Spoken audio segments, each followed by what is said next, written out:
Depuis de nombreux mois, les infirmières et infirmiers libéraux expriment leur très grande souffrance face au manque de reconnaissance de leur travail et l'absence de revalorisation de leur mission. Ils s'interrogent, comme nous, comme leurs patients, sur l'avenir de leur profession et leur place au sein de notre système de santé. Présents 7 jours sur 7 et 365 jours par an au chevet des patients sur l'ensemble du territoire national, ils sont souvent les seuls visages accessibles aux personnes en perte d'autonomie voulant rester chez elles. Ils garantissent également l'équité et l'accès à des soins de qualité auprès de l'ensemble de la population en tout temps et même pendant les crises et les pandémies. Aujourd'hui, ces professionnels sont épuisés et leurs difficultés de trésorerie s'accumulent.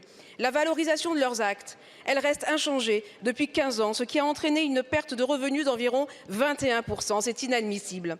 L'indemnité de déplacement a certes été relevée en janvier dernier, mais de 25 centimes par kilomètre. C'est ridicule.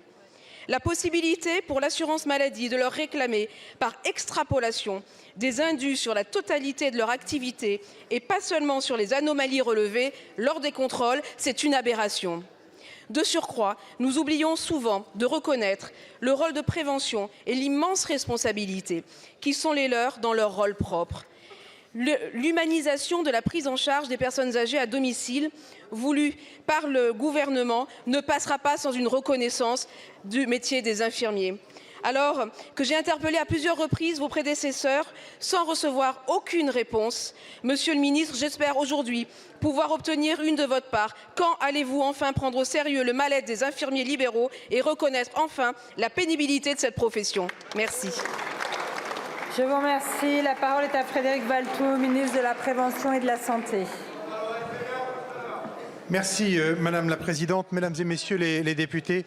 Madame la députée Alexandra Martin, je vous remercie beaucoup pour votre question parce que, effectivement, je sais votre préoccupation sur le sujet des infirmiers libéraux. Les infirmiers libéraux, c'est les 120 infirmiers qui, parmi les 630 000 infirmiers, infirmières de France, effectivement, vous l'avez dit, sont les plus en contact avec les patients. Et aujourd'hui, effectivement, le sujet du sens de leur engagement professionnel est posé dans un système de santé qui, effectivement, est traversé de mutations importantes.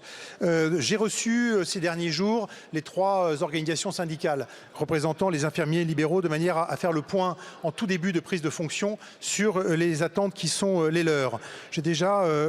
J'aurais déjà annoncé un certain nombre de choses. Vous avez évoqué les contrôles et les indus de l'assurance maladie qui sont parfois mal vécus. On va mettre un groupe de travail en place entre l'assurance maladie et les représentants des infirmiers, infirmières de manière à travailler sur la méthode. Il faut aussi qu'il y ait des contrôles. Il y a aussi beaucoup de contrôles à faire parce qu'il y a des gabegies et donc il faut veiller à ce qu'effectivement on puisse circonscrire au maximum les gabegies que j'évoque. Et donc tout ça doit faire l'objet de regards affûtés. Je vais lancer aussi une mission de l'IGAS qui sur la prise en compte de la pénibilité de leur profession. Vous l'avez cité effectivement, elle est nécessaire de manière à ce que là aussi on ait un élément qui fasse juge de paix, j'allais dire, pour mesurer l'effectivité de cette pénibilité. Je vous rappelle que cet hémicycle a voté en décembre dernier la création de l'infirmier référent qui aux côtés du médecin traitant est une reconnaissance aussi du rôle et de la place des infirmiers dans notre système de santé. Le chantier de l'attractivité de leur métier, nous allons l'ouvrir. Sur l'augmentation, vous l'avez dit, de la revalorisation de l'indemnité forfaitaire de déplacement, c'est quand même 10% de plus, soit 2 000 € par infirmier par an que représente cette augmentation que vous avez citée comme étant dérisoire. 2 000 € par an, ça n'est pas complètement neutre. Et puis sur le fond, il y a des chantiers de plus long terme sur la coopération, sur la délégation de tâches. Je vais reprendre avec les infirmiers la question des infirmières en pratique avancée. C'est une voie d'avenir. Merci beaucoup.